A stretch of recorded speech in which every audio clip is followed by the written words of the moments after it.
Slapsky! Hey, everybody, and welcome back to Joe on Joe. It is me, your host, Joe Slepsky, and I'm excited this week to be back talking about more Action Force this week. I hope you've enjoyed the last couple of weeks where we read a prose adventure of the G.I. Joe team, or rather the Action Force team, the British Joes. That was pretty fun, and that sparked my collector bug. So I have, in the weeks since we started this, garnered even more Action Force annuals. So while I work on completing that collection, which they're very doable, there's a lot of them out there, to be honest. So if they at all interested you guys, I really recommend getting it. I'm going to spend the next few weeks, I think, just digging into pieces of these Battle Action Force annuals. They're really cool. They're really neat. They're really... They're ephemera. They're like alt universe looks at G.I. Joe. And again, I know a lot of you are super familiar with it, so I apologize if this sounds redundant or noob or anything, but there's a lot of us out there that have really never touched the Action Force stuff. So for me, it's fresh. The best I can describe it is when I first started reading comic books. Like I'm talking like first 10 years, maybe 15 years, maybe till I was in like my mid 20s of collecting books, where there was so much out there to collect when I would get into a new line. So like you start with, I started with G.I. Joe. That was exciting, learning all about that universe. And then my next big move was to X-Men. And that was a wild, foray into this whole universe and backstory and things that I never knew anything about, and had so much learning to do and so much back issue reading and discovering and seeing, oh my God, this person did that and that. Who is this person and what's their story? Like that kind of discovery. And then you move into stuff like Captain America and Thor.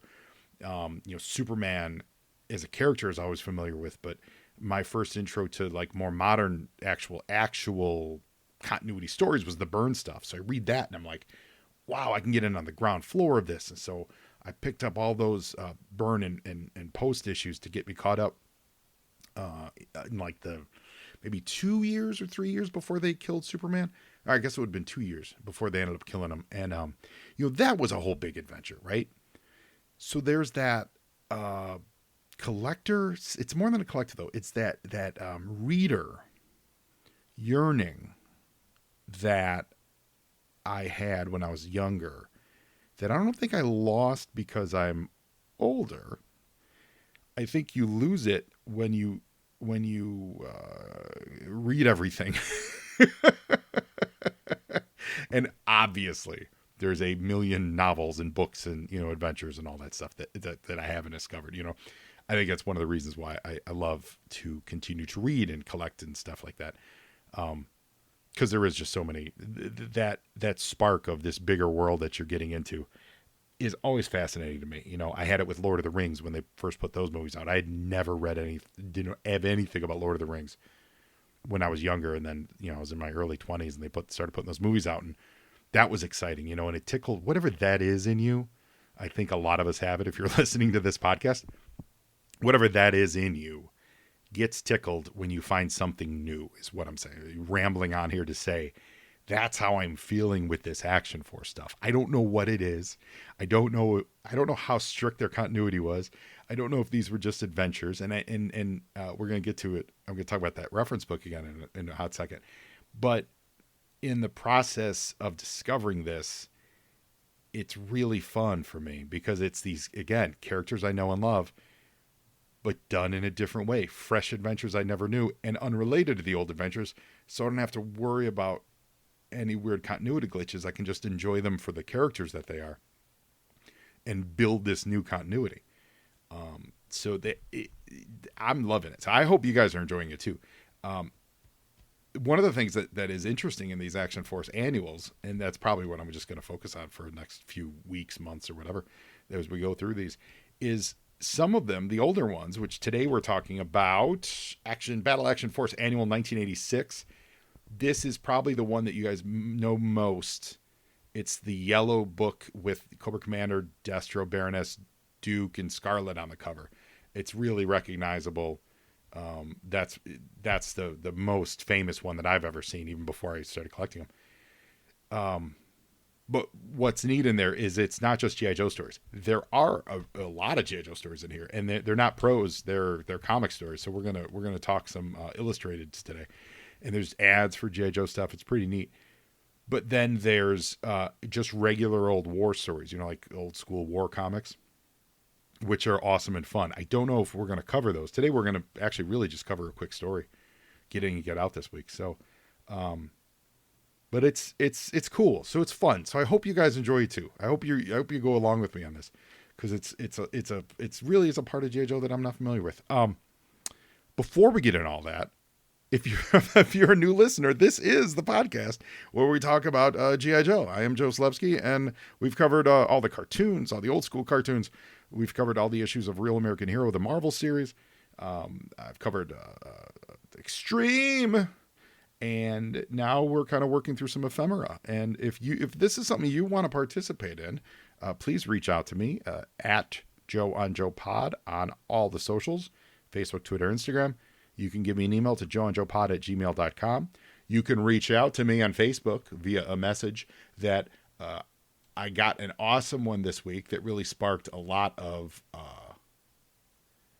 it sparked a little bit of desire to keep doing this ephemera stuff for a little bit. And that's from listener Michael Nee. So Michael, thank you so much. I really, really appreciate you reaching out, man. Reached out, and he had a question about another ephemera thing. I'll save that for another time. And I think that's a great suggestion. So Michael, if you hear this and you haven't seen my reply yet, absolutely, we're going to get to that. And I think I'll do ephemera for a little while. Also heard from listener Paul Sidaway. Paul, you're the best. Paul found for us, if you listened last 2 weeks, there was a terrible song. I'll say it was terrible because, again, in the context of the story, remember, it was driving Flint crazy, that he was singing. Now, I probably sang it even worse than the song actually is, but it's called Make Yourself a Happiness Pie. And we're going to play a little bit of it. Just pick it up over the mic here, so the sound will be a little weird, but here you go. Take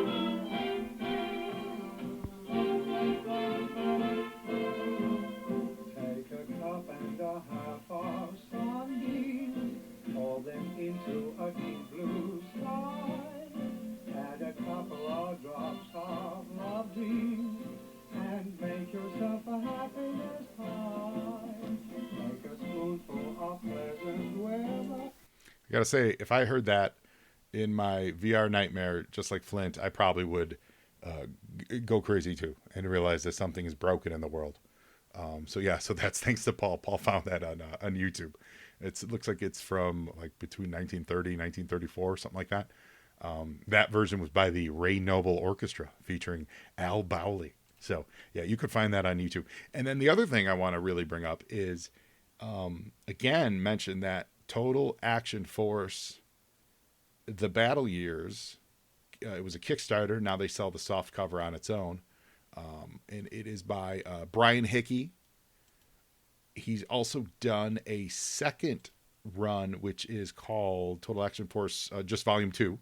And I guess the Volume 2 focuses more on where the G.I. Joe team really integrated into it. That's what I can see from the galleys that they posted on their website, totaltoybooks.com. And that is what looks to be a very cool dig into all this stuff. So if any of this sounds interesting to you, go check that out. I haven't gotten those books yet. Like I said last week, I'm just digging into this. I have a feeling I'm going to pull the trigger on those in short term. But they really look neat, and they're the Joes we know, but they got different names. They got, different backstories, things like that. And they all speak with an accent. So go check that out. TotalToyBooks.com. You'll see Brian Hickey's work on this. It's a whole subject. And I'm sure other people have done it too, but Brian Hickey seems to be doing it right now, and he seems to be doing it the best. He's also got a whole book, or it's on pre-order rather, of the history of Palatoy. And that's actually by Bob Bretchen. That's also on the TotalToyBooks.com. And Palatoy is it's the Hasbro of England that produced these Action Force toys. So if you're interested in any of this, check it out. I'm learning too. So the thing is, by no way am I going to be an expert in any of this. In fact, and maybe he covers it in his books. I don't know who the creators are on these books, these stories. They do not, that I could see in this book, credit any creators. So I can't tell you that it was written by this guy, written by that guy. I've got a couple guesses to a few things later in this book. There's a few art styles that really look familiar to me. But as far as really knowing who did this story today, I have absolutely no idea. I've looked on Google. I don't see anywhere where they're crediting it.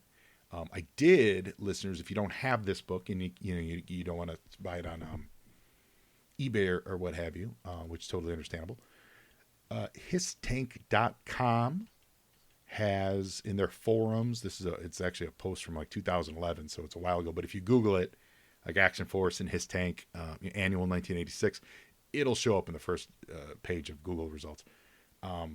Someone scanned these first like the G.I. Joe sections of this book, so you could follow along and see the story yourself that we're going to cover today, which is called Cobra Gold. So there's lots of resources to get this stuff, and so I appreciate Brian Hickey doing his part in putting together that compendium, etc., on the subject. And I hope you guys are enjoying it, because we're all going to learn a little bit, and we're going to have fun reading a G.I. Joe adventure that we never knew before. The other thing we have fun listening to people talk about adventures that we've never known before is our great sponsor, the Movies in a Meal podcast, who every week talk about movies that you and I have never seen before. In the beginning of time, the smallest organism gained sentience and thought to itself, I really need a good meal. Then, a bunch of other stuff happened, and finally the Lumiere brothers started showing movies in France.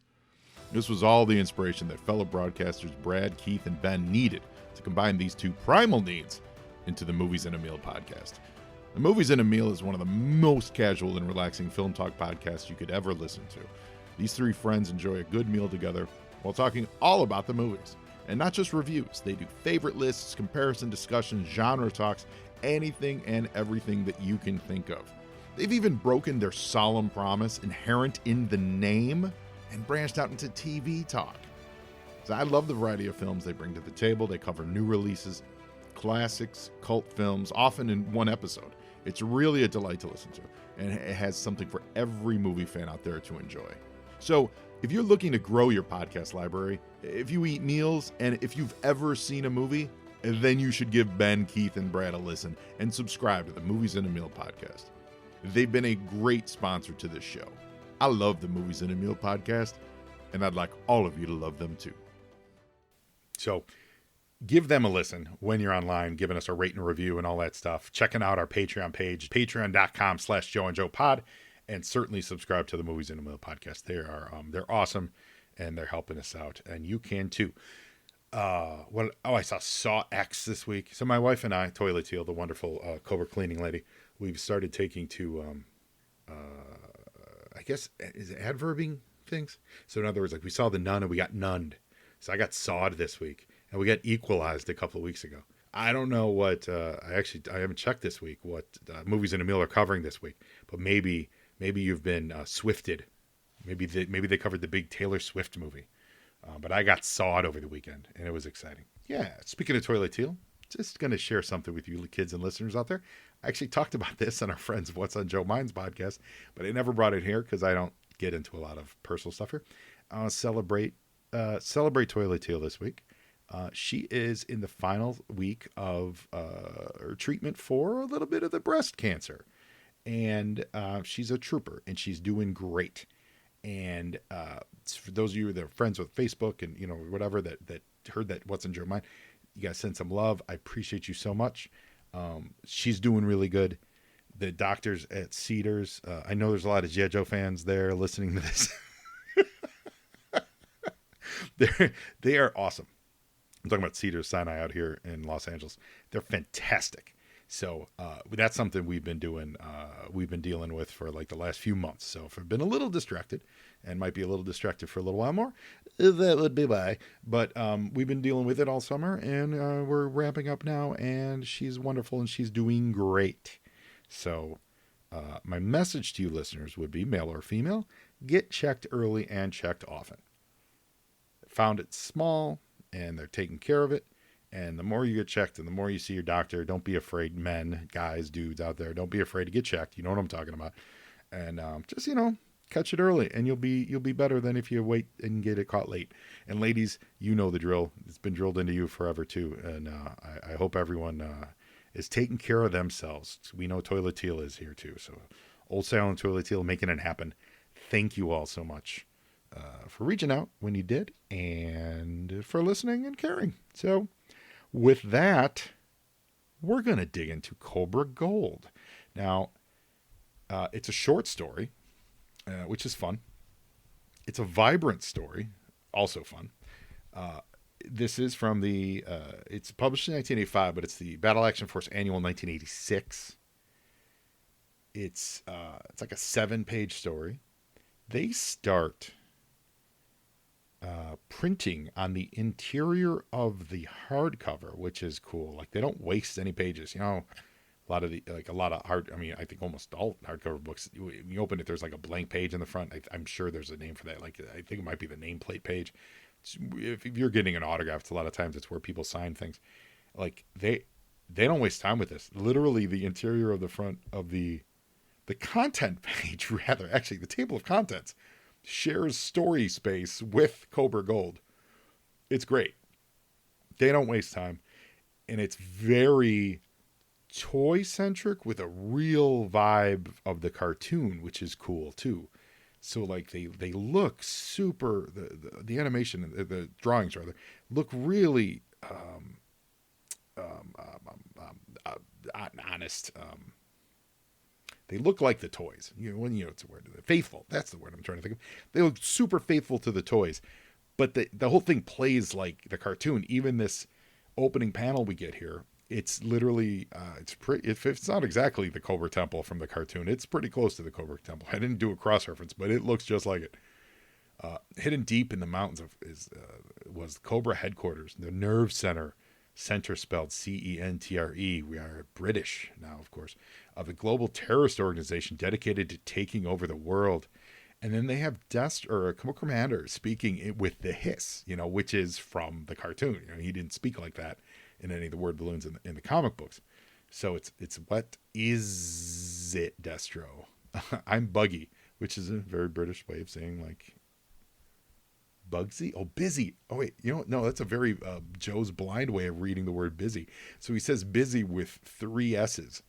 So I'm busy kind of a thing. And interior, we get Cobra Commander walking into an oddly, I love the drawing of it. So I'm not knocking the drawing. It's great. But it's a really oddly shaped throne room. In order to fit everything they needed to in this, the architecture of this room doesn't make any sense.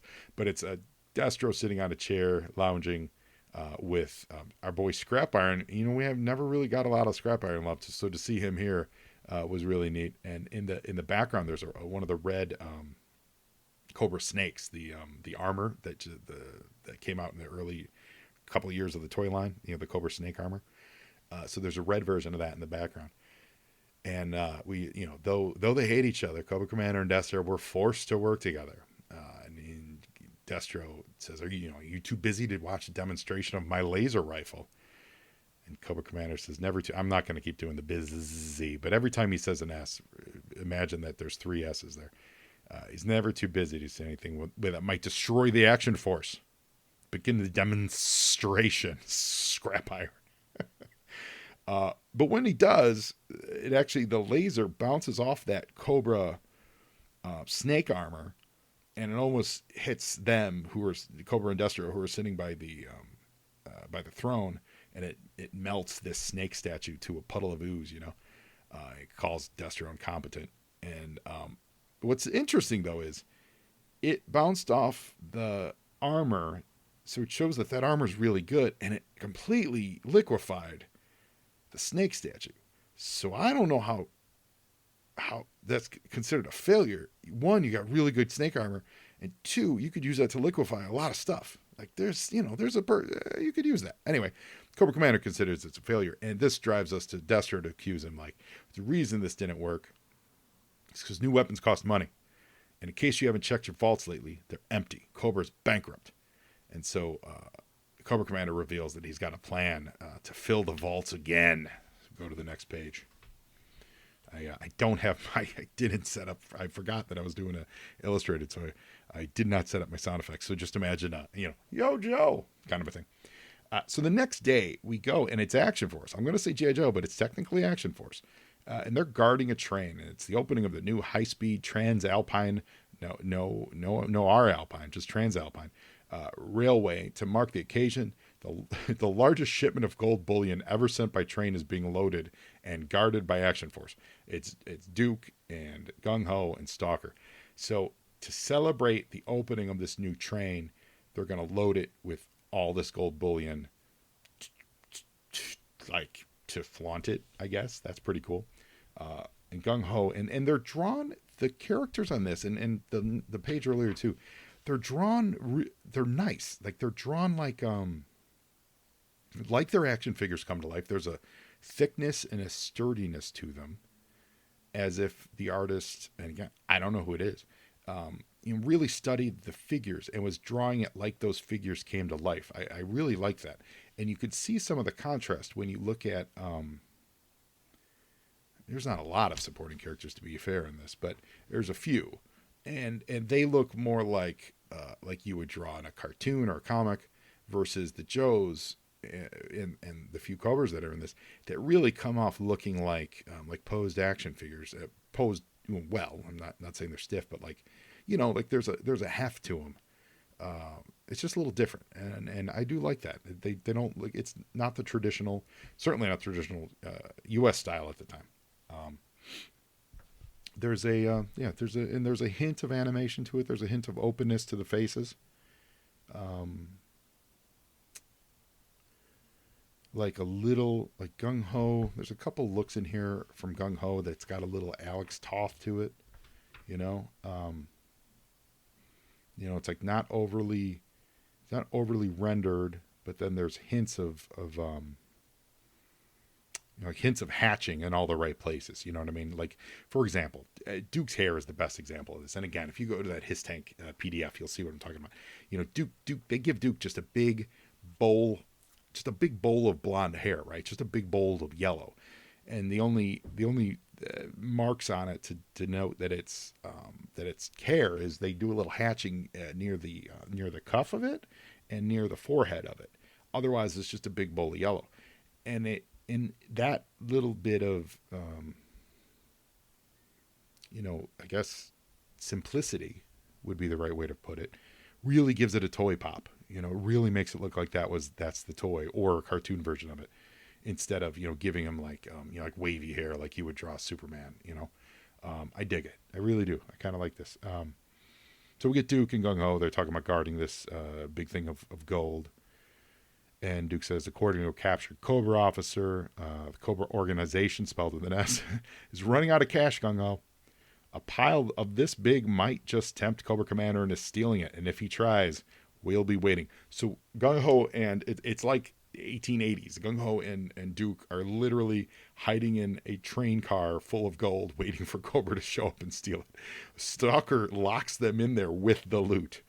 And above them is flying Scarlet, and they call it a Sky Raider on this panel, which got me thinking, ooh, is that what they called the Sky Striker in Action Force, like in England? And then on the next page, he calls it Sky Striker. So that might have just been an error on their part, or the other way around. Maybe they do call it Sky Raider, and then the error is on the next page. Again, I'm not the expert. That's why I got to go to Brian Hickey and get his book, Battle Action Force.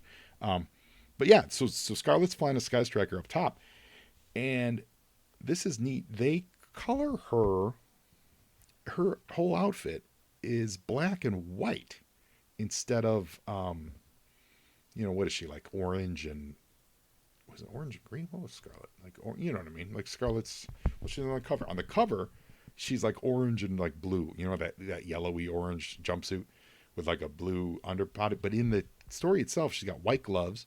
She's got the white jumpsuit, and then her I guess bodysuit is pure black.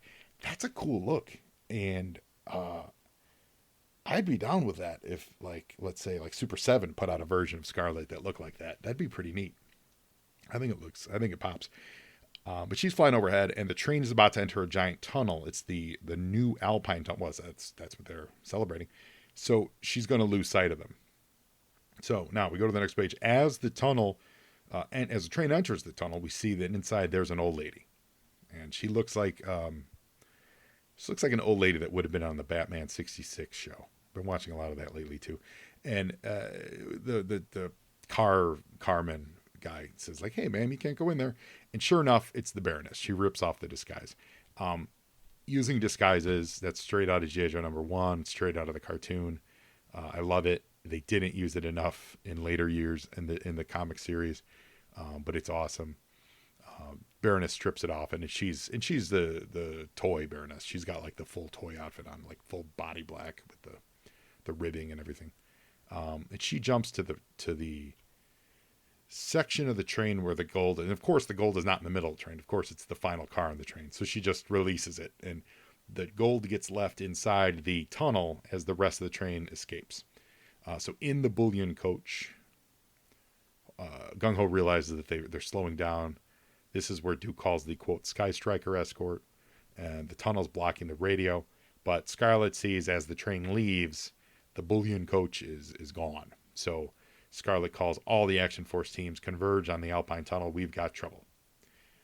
And inside, Baroness is looking for a secret switch that they've apparently set up for this. Think of, first thing I thought of was that switch in Superman the movie, where Lex hid in the subways, and once before the train could come, the door would open or close. And he killed poor Armus. Anyway, she finds a switch, the wall opens up, and inside are a bunch of Cobras. Very much like Die Hard 3, let's be real. And it's Major Blood now. I think that's Major Blood, yeah. Yeah, Major Blood driving a big Cobra-branded bulldozer, forklift. And he picks up that bullion cart, pulls it off their tracks, and then they closed the fake door again. So it's like a whole fake wall thing. So once that door closes on the other side, you would never know that they were behind that wall. And then the Cobra soldiers blast open the side, but as soon as they do, Duke yells, "You should always check the contents before opening the box." And they literally mow down these soldiers, like Duke and Gung Ho, just murdering people. One of the things I was reading about Action Forces, one of the commenters on the His Think forum said that, yeah, Action Force was totally brutal. They had a much higher body count than anything J. Joe ever did. And here we go. At least 3 Cobra Troopers just murdered by Gung Ho and Duke right there. Then there's Major Blood in an asp. Asps are very cool. And he's got the asp trained on the cart. Meanwhile, in the tunnel, we've got Stalker, Scarlet in her white outfit, this is the best look you get so far of it. It looks pretty good. And now we've been joined by Mutt and Junkyard. But we're hoping that Junkyard can sniff something out. On the next page, Junkyard certainly does that. Attaboy, Junkyard, you show these people what you can do. Because remember, this is 86, so it came out 85. So Mutt and Junkyard were brand new at the time. So I like that. Like they're without saying it, it's saying that they're new to the team. And here we come, a Whirlwind, the G.I. Joe Whirlwind, the twin gun. Whirlwind shows up. I don't ever remembering this being used in the Real American Hero series. Like, for real, the G.I. Joe Whirlwind makes an appearance. And they're going to use it to blow a hole in that fake wall thing. Now, inside the fake wall, and Major Blood looks just like the action figure. He looks really good. The gold is all loaded up on trucks. And Baroness says, Blood's going to kill those two, kill Gung Ho and Duke. Baroness says, "Why should you have the pleasure, Blood? I'll do the killing." And before they can get over that argument, that's when the Whirlwind rips open the wall. And, Stalker gives a, "Sorry, did we interrupt anything?" And they chase him off. You get another look at Scarlet in her white outfit. They throw Duke a gun, because you got to have a gun. And here's the Cobra Claws just hanging out there looking 100% toyetic, 100% toy accurate. They jump on a couple Cobra Claws. Blood says, "Good thing we kept these claws for an emergency escape." and they fly off in the sky. And Gungo says, "They got away, Duke. Never mind them. Now look." And the other Cobras were still driving away in those trucks. Again, very diehard with a vengeance here. So they're driving with these trucks full of gold down the street, and they jump out in the whirlwind. And Duke's, gets his aim, and he shoots, and he knocks the trucks off the road. Probably, well, no, they're not all dead. They walk them off in the next panel. So Duke and company rush down, and they've got the gold back. These Cobra troopers can look forward to prison. There's gold bars laying all over the road. And this scene was relayed back to Cobra headquarters by satellite. Cobra Commander, and it's Cobra Commander in his face mask, not his hood. All that beautiful gold lost to me. So much for filling the vaults again. Seeing that I'll never have enough money to develop a new laser rifle, there's only one thing left to do with it. And he throws it in a trash can.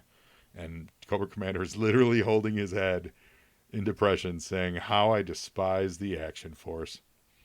And Destro looks so toyetic here. It's great. And that's it. That's the story, Cobra Gold. Like, it's very kid friendly. It's very, I would love this. If I were, 10 and reading this would be an awesome, awesome adventure. It's full color, and the colors really pop. They look painted. They look a lot like the old, like the style of the old He-Man comic books, the painted style that they would put out for those He-Man books. It's very much got that vibe to it. So that's it. That's a lot of fun. The next story is Johnny Red, and this is not a G.I. Joe story.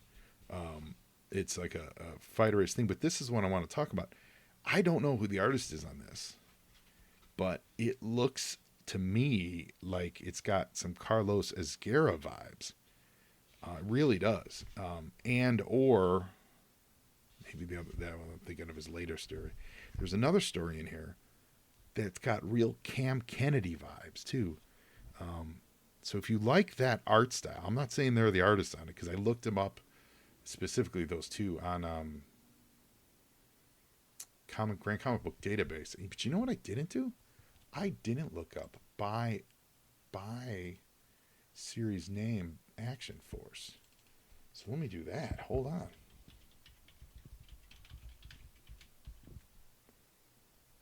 Battle Action Force.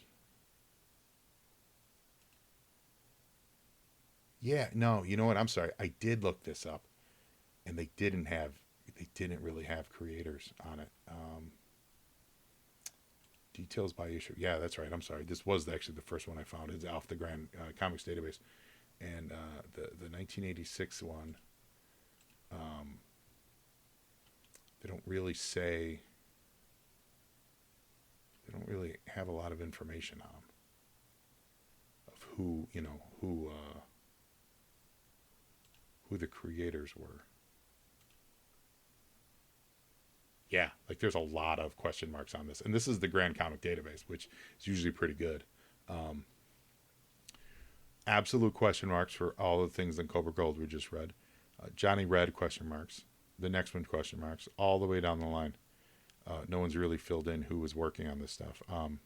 You get to a Snake Hunt, which we are gonna do. It's a Snake Eyes story later on. John Cooper is the penciler. That's the only one that's really on here. It's literally, hold on, that's literally the only guy on here that they've ever identified. So I'm just gonna give you a vibe on this Johnny Red. It's got a very Carlos Ezguerra look, which I like a lot. These are the British creators at the time that were doing 2000 AD, right? They were doing Judge Dredd at the time. So even if it's not the exact same guys, that's what was being done in that style at the time.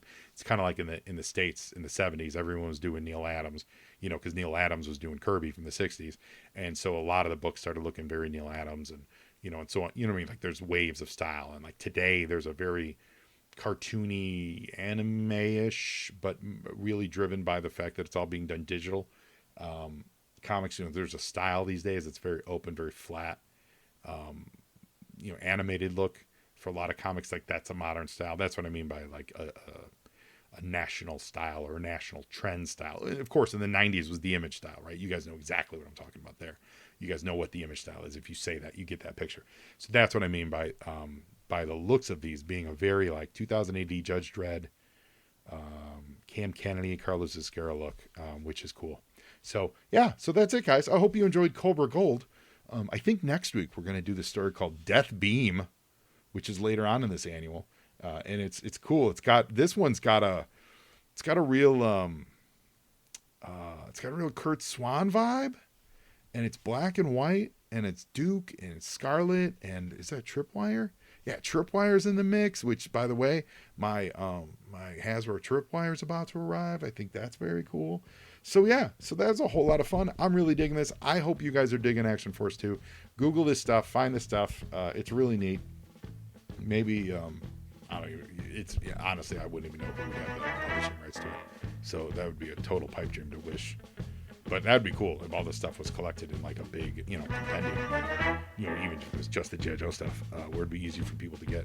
Because that really awesome book is more of a modern retrospective on the series. It's not like a reprint of these stories. So this is neat. Check it out. I appreciate all of you. Now you Joe, and Joeing half the battle.